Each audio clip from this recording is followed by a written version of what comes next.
Hello students. देखो, जैसा कि हमने लास्ट वीडियो में देखा था, हमने समांतर माध्य जो था वो आपने कंप्लीट पढ़ लिया था। ठीक है, समांतर माध्य हमने कंप्लीट पढ़ चुके हैं। अब हम जो आगे टॉपिक पढ़ेंगे वो हम पढ़ेंगे माध्यक। ये टॉपिक हम पढ़ेंगे माध्यक का, मीडियन जिसको हम बोलते हैं। और हम अगर बात करें, ये एक्सरसाइज जो है आपकी, ये एक्सरसाइज आपकी है एक्सरसाइज की अगर हम बात करें तो ये एक्सरसाइज आपकी है 17.6 करके लिख रखी है। अब आप कहोगे कि सर 17.5 कौन सी, क्योंकि वो तो 17.4 थी। तो यहाँ पे पहली बात देखो, समझो, यहाँ पे 17.5 एक्सरसाइज आपके सिलेबस में नहीं है। ठीक है, अब सिलेबस में नहीं है तो हिंदी मीडियम की बुक्स में तो वो एक्सरसाइज दे ही नहीं रखी है। ठीक है, हटा रखा है उसको।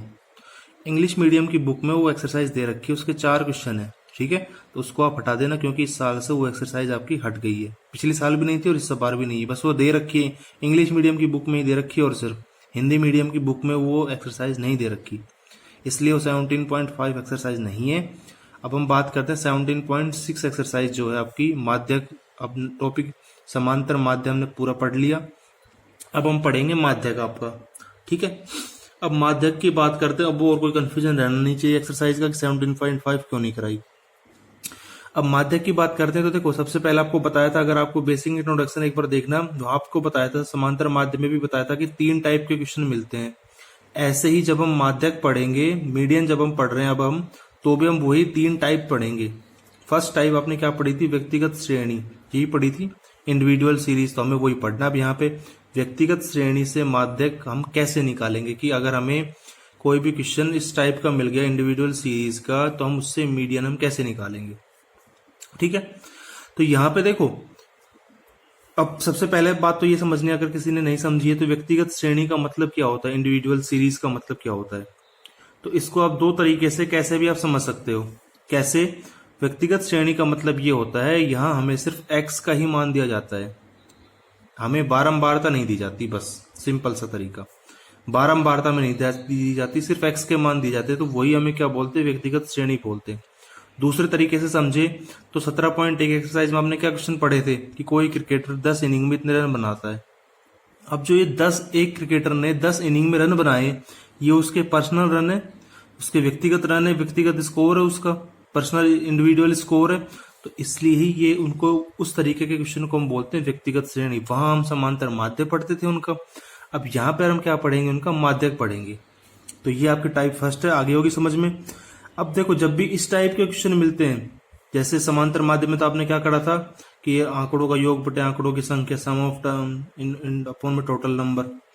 ऐसे ही यहाँ इसकी भी 2 स्टेप होती है।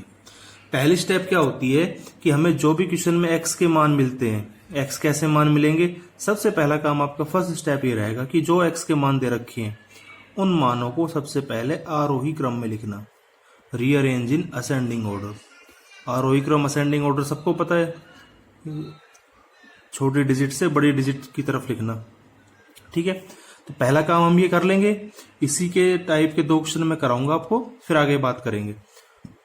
तो पहला काम आपका, फर्स्ट स्टेप क्या रहेगी कि एक्स के जो भी मान दे रखे हैं क्वेश्चन में, पहला काम आपका यही रहेगा कि क्वेश्चन में जो भी एक्स का मान दे रखे हैं उनको आरोही क्रम में लिखना, arrange in, rearrange in ascending order. आप अवरोही क्रम में भी लिख सकते हो, किसी में भी लिख सकते हो, लेकिन कोई भी एक क्रम में, ऑर्डर में आपको लिखना पड़ेगा। अब उसके बाद क्या होता है, जब हम इनको ऑर्डर को ऐसे नंबर्स को लिख लेंगे, तो उसके बाद सेकंड नंबर पे आपका काम रहेगा, एक तरह से ये रहेगा, यहीं पे लिख लेना चाहिए, जितने भी नंबर रहेंगे उनकी हम काउंटिंग करेंगे कि एन की वैल्यू कितनी है। मतलब अगर कोई 10 नंबर दे रखे हैं, 8 दे रखे हैं, 5 दे रखे हैं, उनको x1 x2 ऐसे गिन लेंगे, सबको कितने हैं, जितने भी रहेंगे वो वैल्यू आएगी। अब आपको पता है, सेकंड स्टेप आ जाते हैं अब आपको पता है कि n की कोई भी वैल्यू आएगी, कोई भी नंबर रहेंगे, या तो वो सम रहेंगे या आपके रहेंगे विषम, या तो ओड टर्म रहेगी या इवन टर्म रहेगी। तो माध्यक का जो फॉर्मूला है, ये माध्यक के फॉर्मूले हैं, एक तो ये वाला फॉर्मूला और एक ये वाला फॉर्मूला, इन फॉर्मूले से माध्यक निकलेगा आपका। ठीक है, अब हमें ये समझना है कि जब n विषम है, अगर मान लीजिए कोई क्वेश्चन में आपको 5 डिजिट दे रखी है, इसका मतलब वो 5 क्या है? विषम है, ओड टर्म। अब ओड टर्म है तो आपको ये फॉर्मूला लगता है n+1/2वां पद। इसका मतलब भी मैं आपको समझा दूंगा क्वेश्चन से। अभी सिर्फ आपको ये याद रखना है कि जब n की संख्या विषम रहती है, ओड टर्म रहती है, तो आपका ये फॉर्मूला होता है n+1/2 टर्म, n+1/2 पद। ऐसे ही जब n सम रहता है, मतलब कोई जैसे क्वेश्चन में 6 वैल्यू दे रखी है, तो n क्या हो गया, सम हो गया, इवन टर्म हो गई। इवन टर्म होती तो आपका ये फॉर्मूला होते n/2 पद प्लस n/2 प्लस 1 पद बटा 2, पूरे के भाग में 2। ये आपके दो फॉर्मूले हैं, ये आपको याद करने ही पड़ेंगे। एक तो ये फॉर्मूला है, एक ये फॉर्मूला है। ये फॉर्मूला कब लगता है, जब n विषम होता है। ये फॉर्मूला कब लगता है, जब n सम होता है। अब हम करते हैं इसके क्वेश्चन, ठीक है। अब देखो, जैसे हमें ये क्वेश्चन दे रखा है, ये आपको क्वेश्चन दे रखा है, निम्न चर मानों का माध्यक ज्ञात कीजिए। ये आपको मान दे रखे हैं, इनका माध्यक निकालना है। Find the median of the following variables values. अब देखो यहाँ पे, अब हम इनको क्या बोल सकते हैं, ये क्वेश्चन जो है आपके व्यक्तिगत श्रेणी के हैं, व्यक्तिगत इंडिविजुअल सीरीज के। देखो यहाँ पे बारंबार तो नहीं है, सिर्फ x के मान दे रखे हैं। अब देखो स्टेप के अकॉर्डिंग चलते हैं। तो पहला काम क्या है, आपको x के मानों को आरोही क्रम में लिखते हैं। पहला काम यही है, x के मानों को आरोही क्रम में लिखते हैं। तो वही काम हम यहाँ पे करेंगे। सबसे पहला काम, सॉल्यूशन जब हम करेंगे तो यहाँ पे लिख देंगे आरोही क्रम में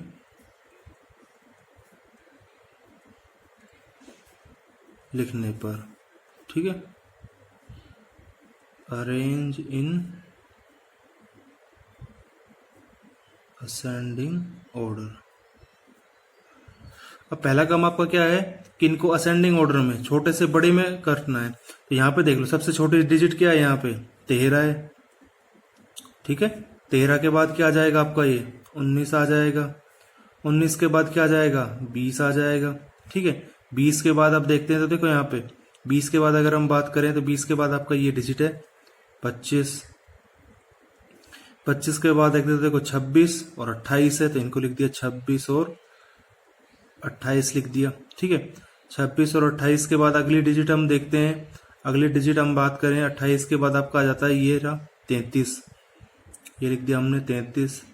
33 के बाद अगर हम बात करें, 33 के बाद बात करते तो 34 दो बार दे रखा है, देखो ये 34, तो हमने 34 दो बार लिख दिया।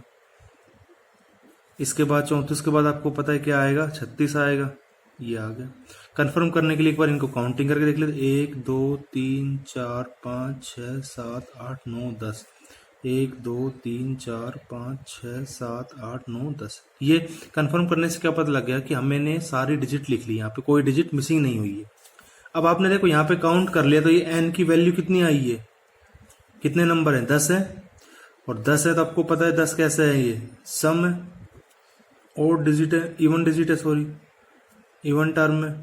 अब इवन टर्म है तो जो सम वाला उसका फॉर्मूला लिखते हैं सबसे पहले। तो यहाँ पे लिखेंगे वही माध्यक, m से डिनोट करते हैं, मीडियन लिख लेना आप इंग्लिश में, ठीक है।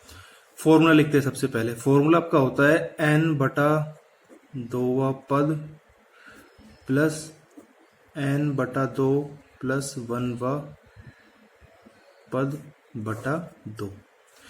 n की वैल्यू आपको पता है कितनी आई है, 10। तो जहां जहां n है वहां n रख देंगे, 10/2 पद प्लस 10/2 प्लस 1 पद बटा 2। अगर हम यहां से बात करें आगे, तो देखो ये आपका आ जाएगा 5वां पद आ जाएगा, ये आ जाएगा आपका 5 तो ही, 5 प्लस 1 ये 6ठा पद बटा 2।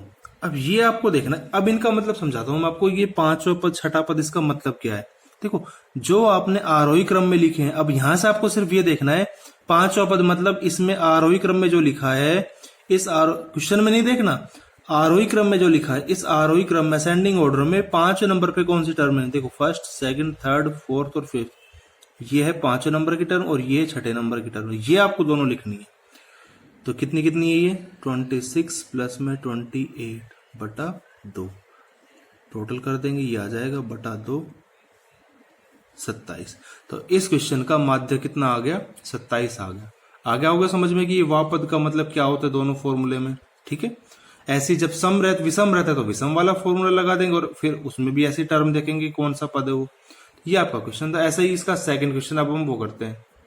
अब देखो ये हमें सेकंड क्वेश्चन दे रखा है, आपको सेकंड क्वेश्चन दे रखा है आंकड़ों का वही माध्यक ज्ञात करना है। ये हमें संख्या दे दी, इनका हमें माध्यक निकालना है। और आगे ही उसने एक क्वेश्चन और बना दिया। देखो 2 क्वेश्चन बन रहे हैं इसमें।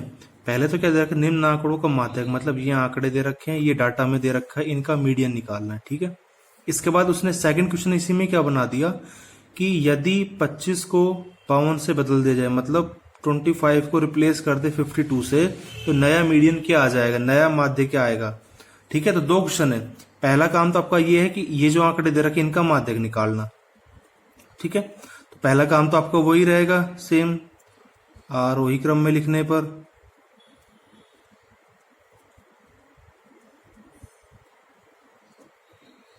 ठीक है। Arrange in ascending order. ठीक है। तो यहाँ पे पहला काम तो आपको वही, देखो असेंडिंग ऑर्डर में लिखना, आरोही क्रम में लिखना। आरोही क्रम में हम लिख देते हैं, देखो यहाँ पे 19। ठीक है। 19 के बाद ये आपका आएगा 25 ही आएगा। ठीक है। 25 के बाद आएगा आपका 30, 30 के बाद 31 के बाद 32। ठीक है। 32 के बाद आपका आ जाएगा ये 35। ठीक है। 35 के बाद हम बात करते हैं 35 के बाद बात करते हैं तो ये आ जाएगा आपका 48। 48 के बाद अगर हम बात करें तो ये आ जाएगा आपका 51 और 59। चेक कर लेते हैं एक बार। 1 2 3 4 5 6 7 8 9। 1 2 3 4 5 6 7 8 9। आगे काउंट भी कर लिया आपने। एन कितना आया है आपका, 9 आया है, मतलब विषम है। विषम है मतलब ओड नंबर है, ओड टर्म है। अब विषम है तो विषम वाला फॉर्मूला लग जाएगा यहाँ पे, तो वही चीज हम लिख देंगे। माध्यक या मीडियन लिख लेना आप, कैपिटल एम से डिनोट करते हैं। फॉर्मूला आपका होता है n+1/2 पद। ठीक है। n की वैल्यू रखेंगे 9 + 1/2। अब आपको बता दें 9 + 1 कितना हो गया, 10। 10 में 2 का भाग दे देंगे यहाँ पे, तो ये आ जाएगा आपका 5वां पद आएगा। अब 5वां पद आप देख लो इसमें, 1 2 3 4 5 ये हमें दे रखा है। तो आंसर कितना आ गया, माध्य कितना आ गया, 32। ये तो पहला क्वेश्चन जो हमें वो दे रखा है। अब उसने क्वेश्चन में आगे क्या बदला है, 25 को किससे बदल दे, 52 से। तो यहां पे लिखते हैं यदि 25 को 52 से बदलने पर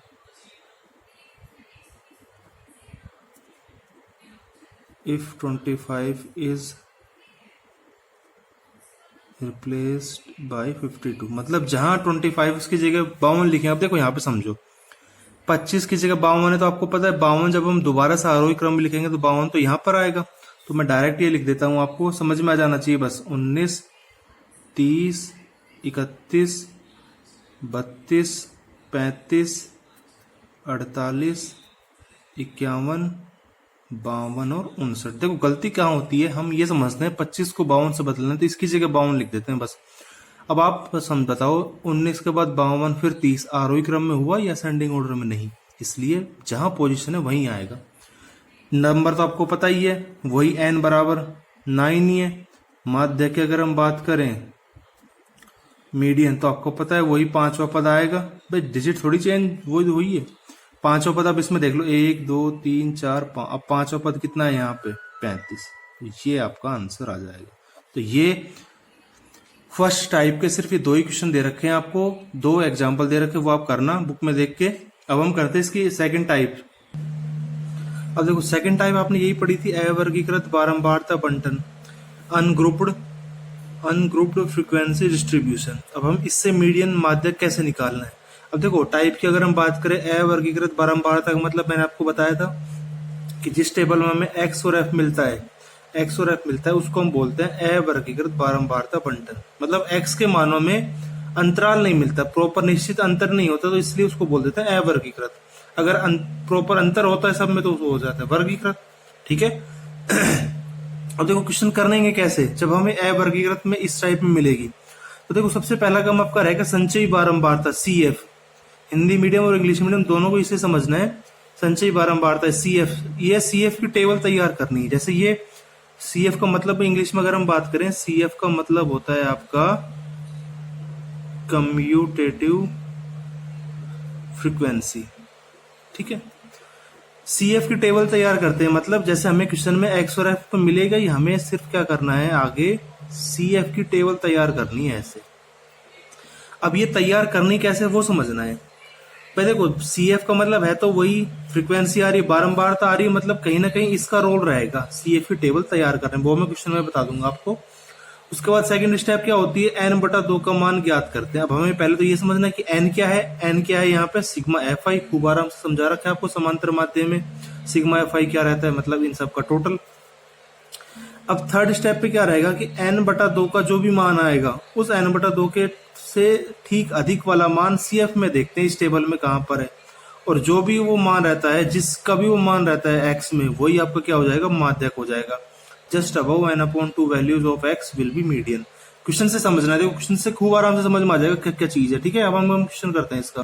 अब जैसे देखो, एक्सरसाइज का आपको फर्स्ट सेकंड क्वेश्चन हमने पहले कर लिया, फर्स्ट टाइप में था। अब तीसरा क्वेश्चन हमें ये दे रखा है।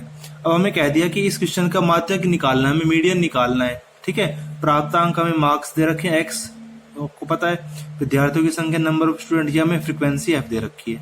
अब देखो, पहला काम आपका क्या है, CF, ये टेबल बनाते हैं, यही समझना है बस। और यह समझ लेना, ये जो CF है नेक्स्ट टाइप में भी काम आएगी आपकी।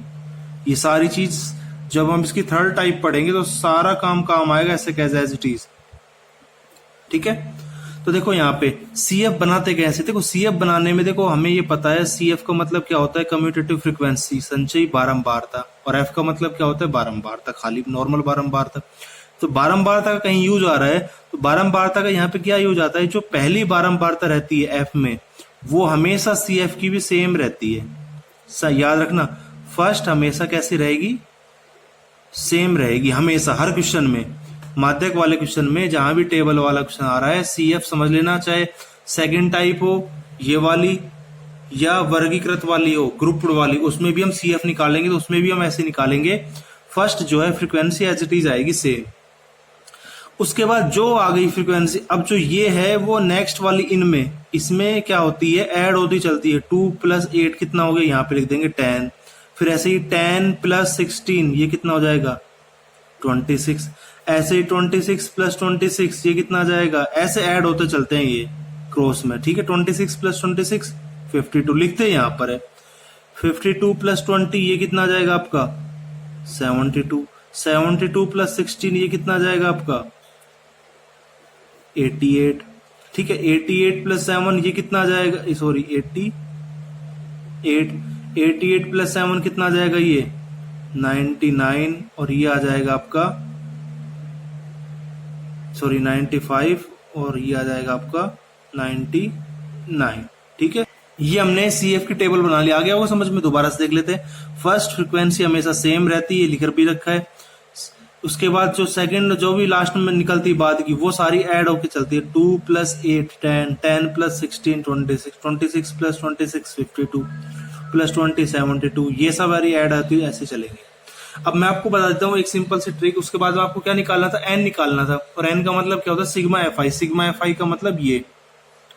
तो एक चीज आपको बता देता हूँ, इन सब का जब भी आप टोटल करोगे तो ये जो लास्ट वाली टर्म यही आती है हमेशा, क्योंकि ये बनी किस इसी बनी है, दोनों का ये समझ लेना, सिग्मा FI और ये दोनों हमेशा सेम रहते हैं।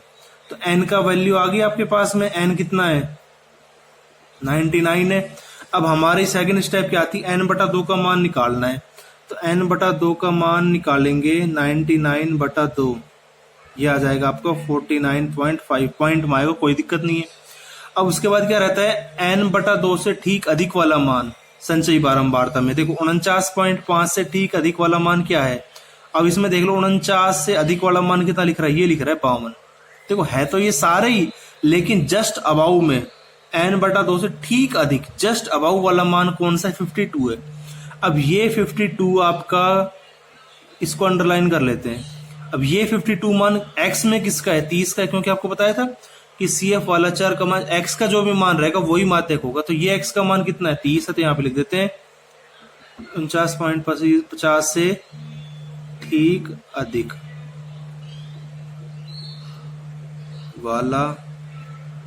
वाली संचयी बारंबारता या CF 72 है, अतः माध्यक कितना हो जाएगा आपका 30। माध्यक हमेशा x में से आता है, ठीक है, ये याद रखना। कभी भी ये समझ लेना 52 आ गया तो ये माध्यक है, माध्यक हमेशा x में से आएगा, ये लिख भी रखा है। Of x will be median, x का जो मान रहेगा वही माध्यक आएगा। ये 30 आपका क्या आ गया, माध्यक। ये आपका क्वेश्चन कंप्लीट हो गया। इंग्लिश मीडियम में यहाँ पे आप लिख लेना just about CF is 72 then median is 30, ठीक है। ये आपका क्वेश्चन था। अब आपके दोनों जो क्वेश्चन बच गए वो सेम ऐसे ही रहेंगे। इसको समझना है बस, CF कैसे बनानी है, CF हमें कैसे लिखनी है, बस ये, ठीक है। CF की टेबल बनती है, आपका नॉर्मल क्वेश्चन है, आगे स्टेप याद रखनी है। अब आपका ये समझ लो, आपकी जो नेक्स्ट वीडियो आएगी उसमें ये पूरा ही चैप्टर कंप्लीट हो जाएगा। पूरा चैप्टर कहने का मतलब कि जो इसकी मीडियन की, माध्यक की जो थर्ड टाइप बच रही है वो, और बहुलक मोड पूरा ही कंप्लीट हो जाएगा, ठीक है। तो आप ये क्वेश्चन करना, ठीक है स्टूडेंट। Thank you.